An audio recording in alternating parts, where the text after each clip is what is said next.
working from home, where every day is bring your kid to work day.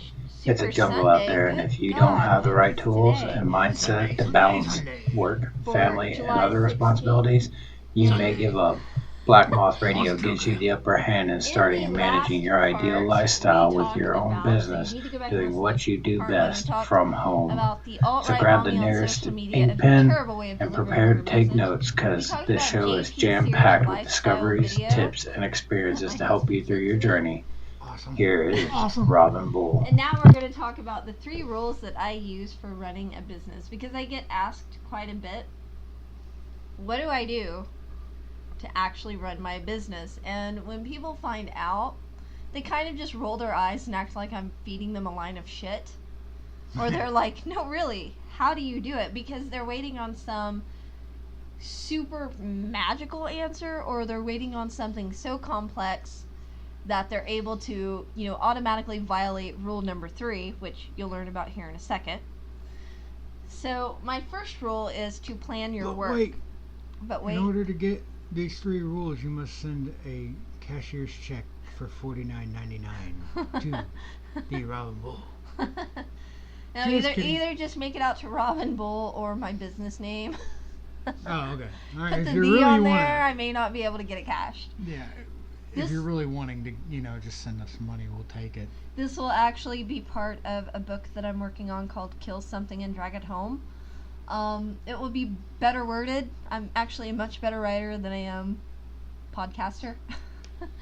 The first rule is to plan your work from the very beginning, like what you want to do, what you want to call your business, what you need to get started, financing, and I'll talk about how people's use of terms like venture capital, and venture investments, and all this other shit, why it pisses me off. We'll do that maybe some other time. I've had to answer so many questions about that this week. Yeah. But plan your work. Like, know from the very beginning what you want to do. You could use a business plan to do this, and I actually do. I don't care what you're doing. I don't care if you're just doing a little bit of bookkeeping at night after your kids are in bed or whatever. Set up a business plan, because it makes you feel like you're actually trying to run a business. And then even after that, every day, plan your work. I have a day calendar that I use. Don't remember the name of it. I bought it online. I just managed to pull paper out of my notebook. I think it's called Dream Book Rituals for Living. It was really good. I got the PDF version undated so that, I can just print it off and keep using it. And what's unique about it, it breaks the year up into quarters, and then also months, and of course your weeks and your days. So I plan, and for the daily, which is kind of the most important for this conversation, every day I sit down in the morning before I get started, and I write down things that absolutely, positively have to be done as far as work is concerned that day. And I have some clients that have things that must be done on a Monday, for example. So their stuff goes at the top of the list, and then everything else falls underneath it, so that I know where I'm at. I have a list to work off of. I don't worry so much about the timelines that are on there. My calendar starts at 8 a.m. I don't mess with that unless I'm jotting down a note that I'm going to attend or host a webinar or something. Then obviously I, write that down. But you have to plan your work, because if you don't,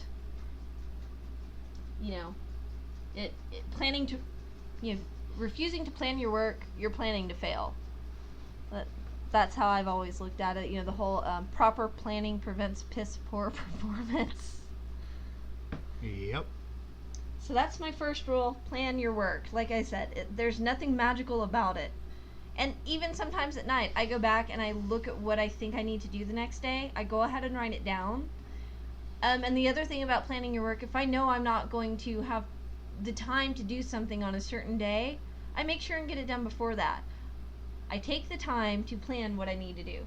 So rule number 2 is work your plan. Like I said, nothing magical. It goes back to that conversation we just had. Everybody wants this lifestyle that they dream up in their head that they think is super glamorous about working from home. But you have to work your plan. Your work does not do itself. You absolutely cannot adopt this mindset of, I'm self-employed. I work from home, so I'll just do this later. Because the problem is later doesn't come. Your kid gets sick. Your dog vomits on the carpet. Somebody breaks a bone. You got to go sit in the emergency room. Your snake just regurgitated its last meal. Yeah. Things are just disgusting. The thing that I've dealt with for, well, not recently, I think we finally kind of got it nipped in the bud with other people, was, well, Danny would hear it, your wife's not doing anything, can't she just keep my kids? She works from home. Yeah. That was a favorite. Or, why can't she take so-and-so to the doctor so I don't have to leave work and do it? You can't let other people take up your work time, because you can't do everything for everybody all day and then stay up all night and work, because bad things will happen. You're going to be tired. You're not going to do a good job. You're going to start hating what you do. You're going to burn out. It's that simple. So when you plan your work, you have to turn around and work your plan. Yep. There's not really much to say about it aside from, you make a plan. Everybody does. Even whether you realize it or not. You plan what you're going to make for dinner. Now, I know a lot of people that don't. I don't always. I try, but... How do people not figure out what they're going to make for dinner before you don't? Oh my God! And I mean, when I was married to the boy's father, it just never happened. Like, not necessarily just because of me, although I was working outside of the home full time and everything else I had going on. But some people just. But you don't. I guess even if you walk in the door and you decide, oh, I need to make dinner. You make a plan on what you're going to make. I mean, you don't just go grab random objects out of the refrigerator. It's like, I got a potato, a tomato. We're the ones who fed dog food to our crack-addicted baby? There you go. Yeah, and a bag of dog food. Okay, for your crack-addicted baby. Okay, kids, I'm going to make dinner with this. No, you make a plan, and you stick to that plan whenever you're cooking a meal, and yet people seem to think that this doesn't work in other aspects of their life. It's like, it's not that, this is not rocket science. If it were rocket science, I would hope you would at least have some concept of planning.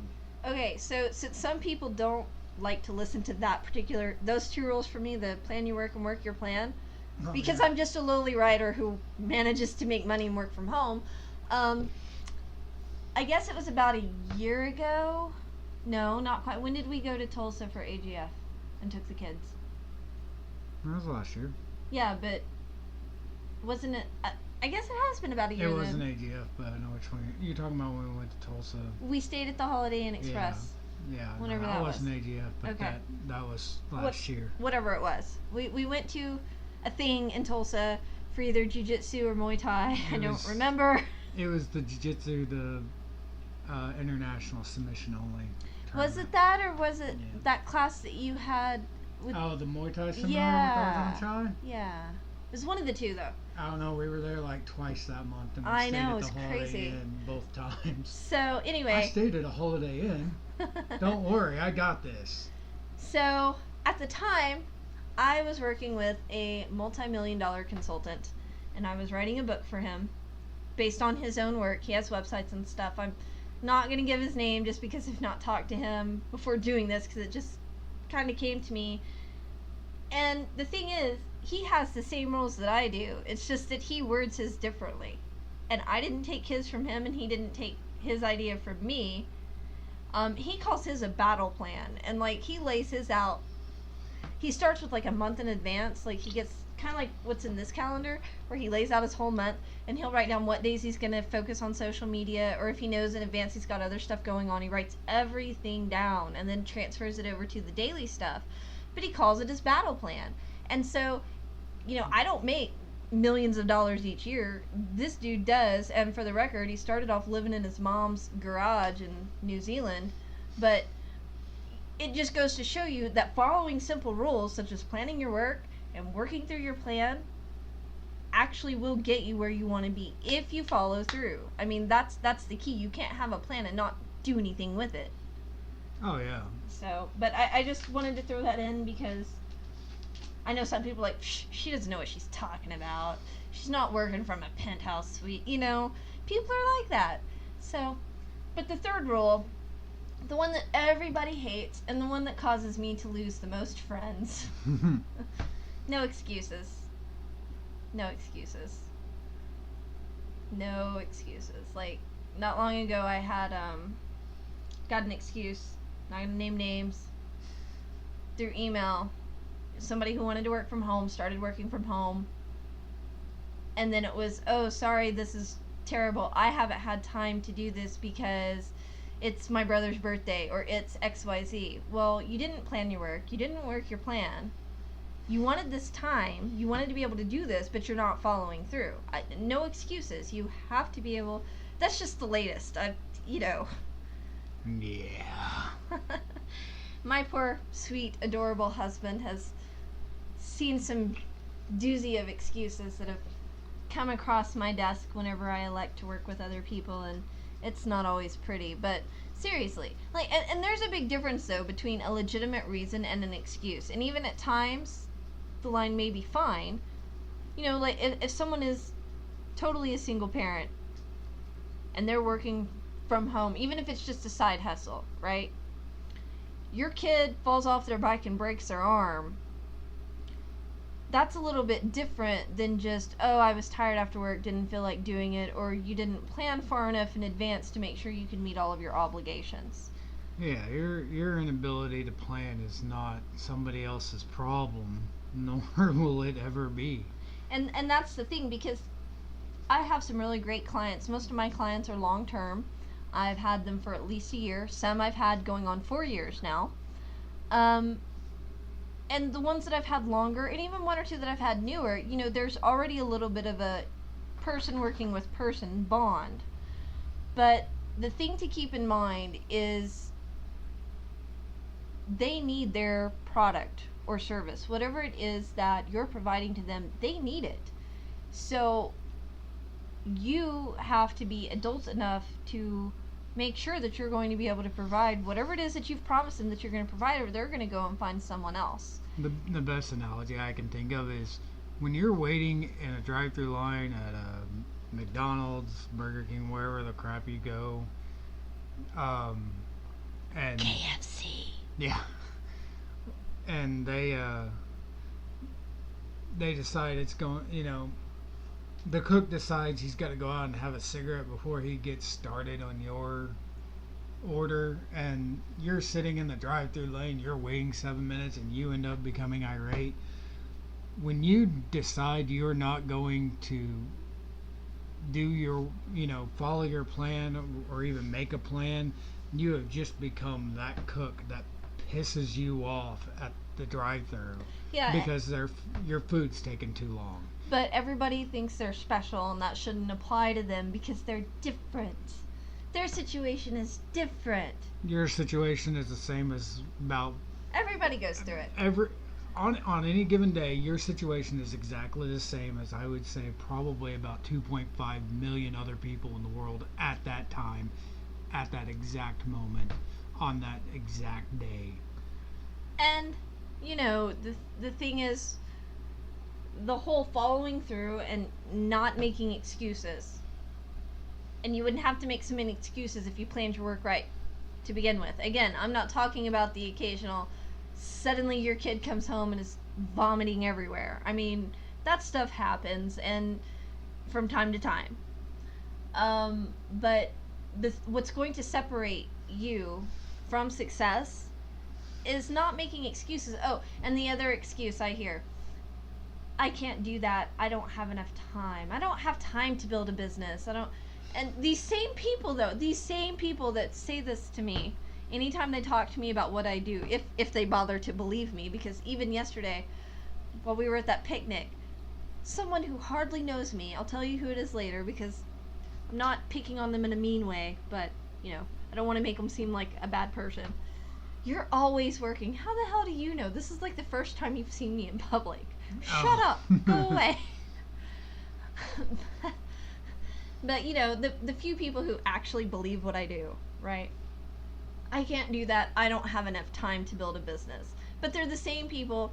They're posting on Facebook and Twitter and Instagram and Snapchat and insert social media site here while they're at work, sitting in their cubicle. You know, they've got like, they're kind of hiding their phone in their arms so their boss doesn't see what they're doing because they're not supposed to be on social media. They're supposed to be fucking working.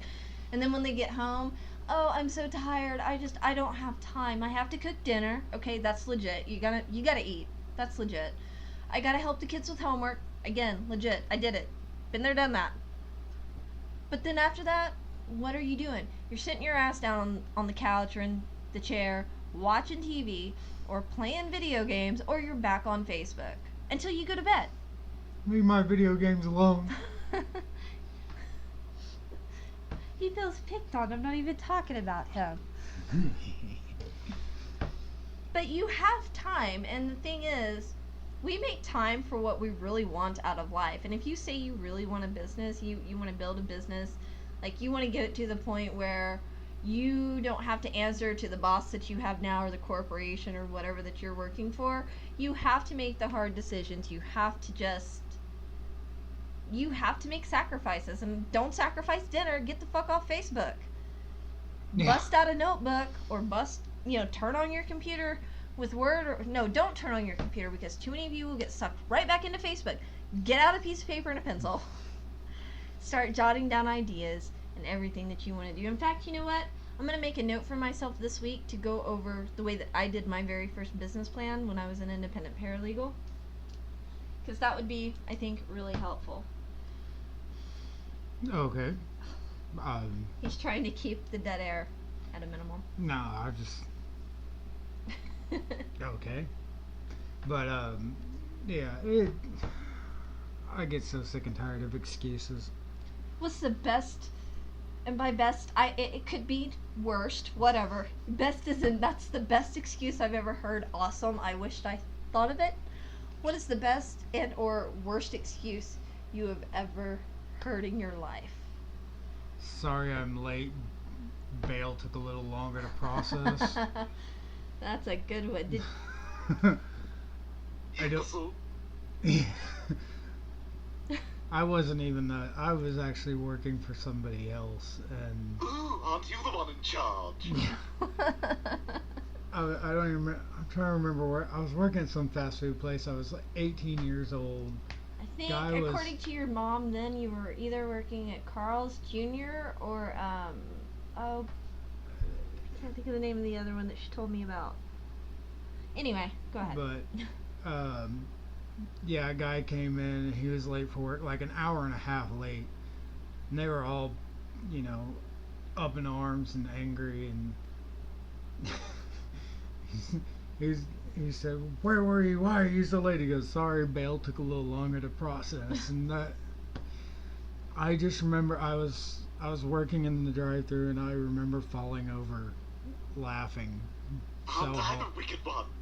It was great. That was the best excuse at 18 I'd ever heard in my life, and it's still to this day is probably the best excuse. If anybody's ever told me that afterwards, I was actually a manager of a place, I'd probably let it slide at that point and just be like, "Oh, that's creative enough. I'll go with it." The one that I said earlier is probably, at least it's the one that peeved me off more than any that I've heard in a really long time, because I had an assistant year and a half ago. The excuse, I use the term in her case very loosely. The excuse that she generally had was always about her children. Well, it turns out a lot of the time she was just drunk. But the way I found that out, though, at first I tried to be really empathetic about the situation because we have one special needs child with autism, and he takes attention. He has needs, he has things that we gotta do, and we do things in a certain way, and we spend a lot of time with him. He'll come down here and sit in the office with me all day long. He loves it. Sometimes he sits in your face all day long. I know. But she had 3. All of them not only had autism, but the way it affected them was a little more severe than what we deal with. And so I always tried to be empathetic because I get it. Especially on Tiny Tot's bad days. I get it. Right. So I, in those instances, tried to be empathetic, but then I found out, but this isn't why she stopped working with me. But I found out she actually had respite care that came in all the time. Like, she got 20 hours of respite care a week, right? And she was out basically drinking and partying is what it boiled down to. But that's not why. I mean, people can do in their spare time what they want to do. I mean, that's part of being self-employed.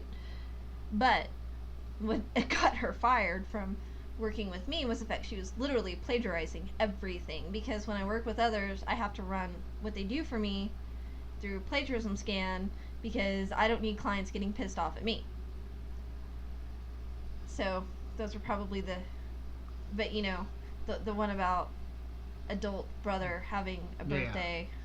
Yeah. No, I get that's important to you, but you could have worked way before. You knew this was coming. It comes every year. Yeah, it's the same time every year, and the adult brother birthday thing, yeah, it's only 3 or 4 hours at the most. You've got, at that point, 21 hours left in your day. Not like a lot of the work. I mean, the work doesn't take more than an hour, but yet you can find a single hour out of the other 21 in that day to do it. It's been an adventure, needless to say. So. Sounds like it needs to be a pink slip. Yeah, it's pretty close. Matter of fact, you know, and the other thing, and this is something else, I'll give you guys as a tip. If you have someone that's willing to give you a chance and give you some work, sort of subcontracted out to you, be polite enough to respond to emails. Be polite enough to acknowledge when they're telling you how to improve. Anyone who's worked with me can tell you I'm really good with constructive criticism. I never point out just flaws, and I never say this is wrong. Instead, I'll say something like, okay, so in this paragraph you wrote da da da da da. Here's how it may confuse your readers. Next time, think about it like this. And yeah, I had to spend some significant time on, again, this last week, fixing stuff that I shouldn't have needed to fix, and I sent those suggestions over and never heard back. So anyway,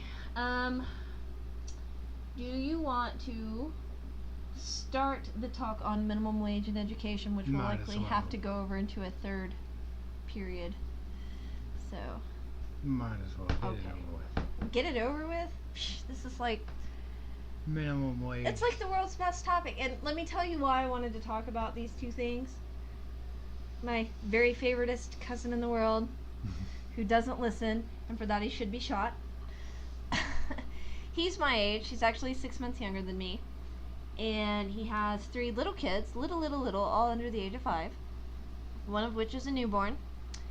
And he is both working full-time and going to the community college. And he's just taking a course or 2 at a time, you know. He's married. So he's taking an English class. And they have to write things like, you know, argumentative papers, informational papers.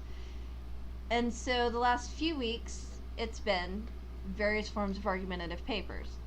So he and I have discussed varying topics that he wanted to talk about, and then they go into the peer review process, which, you know, back when I was in college, which really hasn't been, well, it's been close to 10 years, but to me that doesn't seem like that long ago when I think about it. My major was different, though. It was legal. But peer review meant something to us.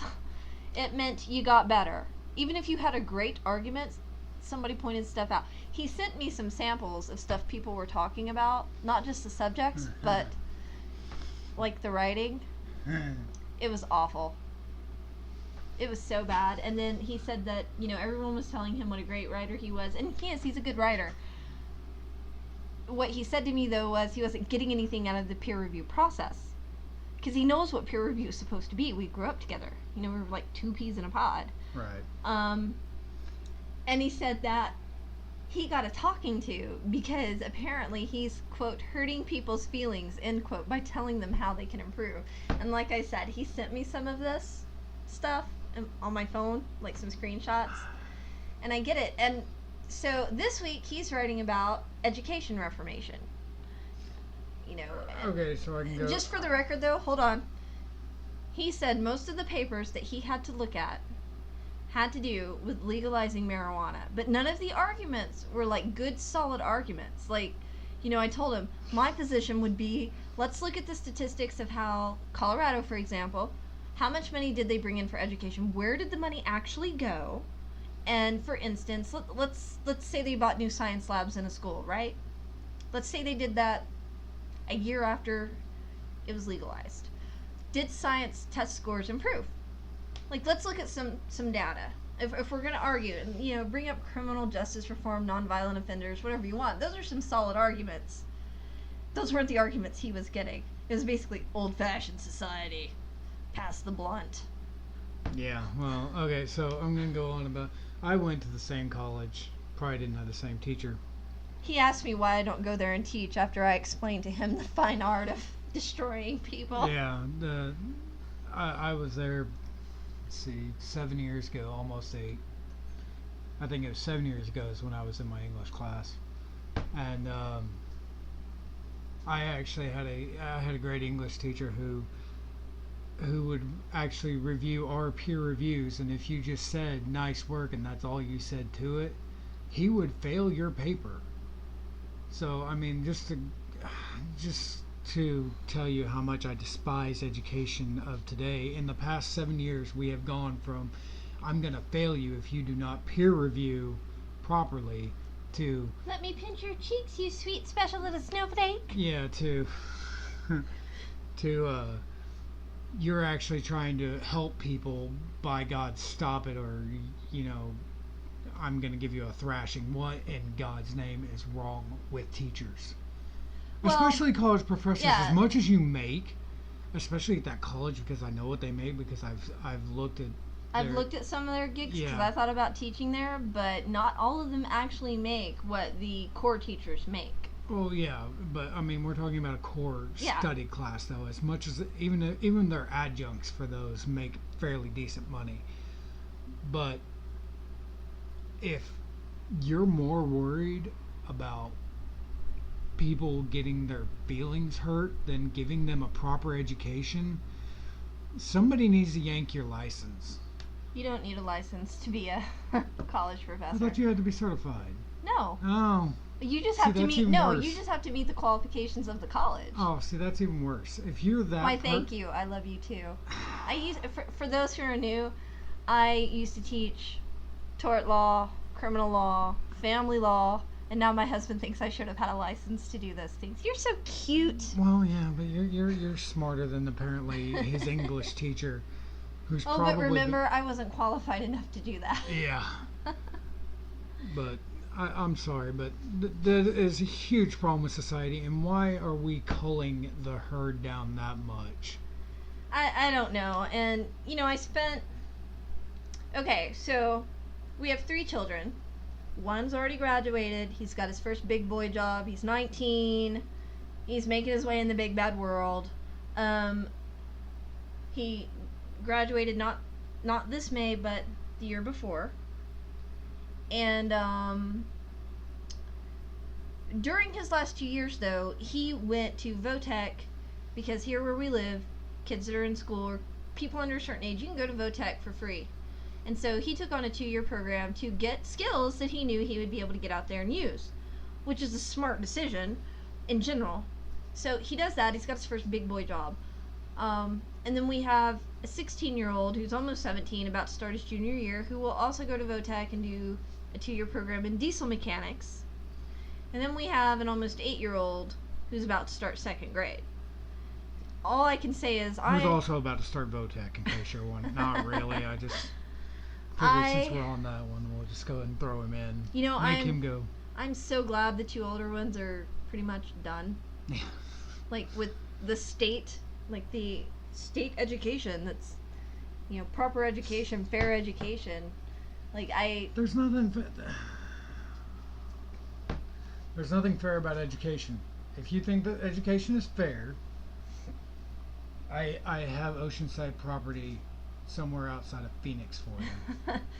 You know, when I was in school, and I went to 13 of them, and no, my parents were not in the military. And by the way, most of those were before junior high.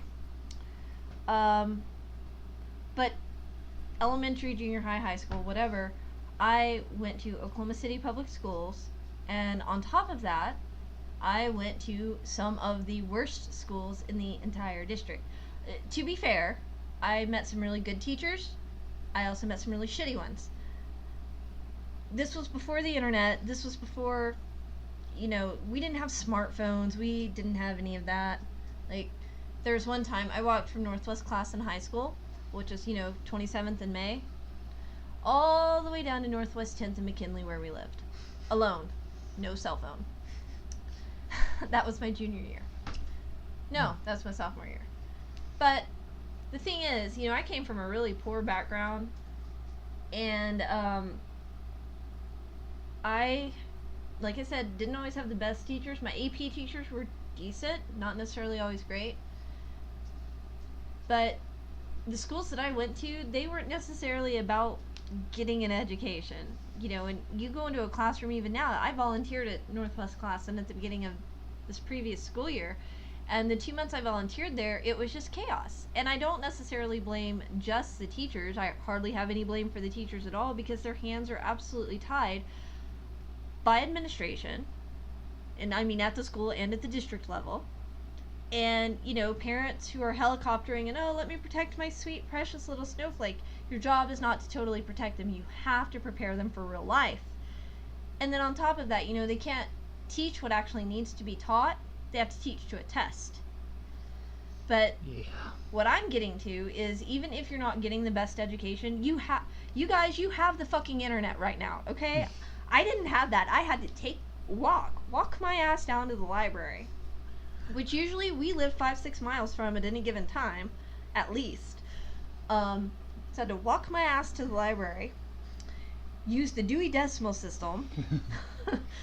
I would check out stacks and stacks of books, and I'd have to lug them all back home. And if you don't know what the Dewey Decimal System is, just Google it.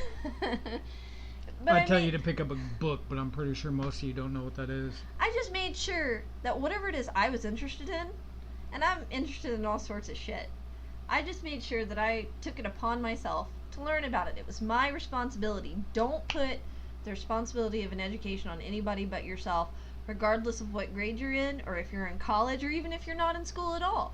Don't let education, oh, nobody gave me an education. Go out and fucking get one. You don't even have to go to college for it. You have the fucking internet. MIT has free classes online. I used to go out to concerts, little shows, local bands, and little traveling bands that I guarantee probably maybe 2 people who listen to this have ever heard of. But there used to be a guy who used to give out his little homemade magazine. He used to talk about how to get a free education. And I despised high school. I really did. I didn't like the high school I went to. I didn't like the junior high I went to. I didn't really like school. You went to nice schools compared to mine. Oh yeah, I know. I went to the ritzy schools, but I just didn't like them. And there were times that I would just skip out, and I would actually just go in and sneak into college, actual college classes, and just sit there. Because at the time I kind of blended in. I was 17. Looked 30. Yeah, most of them just thought I was just, new student. That, and whenever you get in the classes, that's got 50, 60 kids, you're in a college English class, really, they're not going to notice you. They're not. You can get away with it for certain things. But anyway, so I would go around getting free education, stealing education basically from all these kids who were paying, like, at the time I think it was $30,000 a year for OU at that point, because it was the closest one to me. But because I just thought that the education system in my state sucked, and it does. It still sucks. I think we're fucking like 48th or 36th in the nation right now. But we're like 48th in reading. Yeah, it's really bad. Reading, science, and math. We're in the bottom 40s. We will be right back with part 3.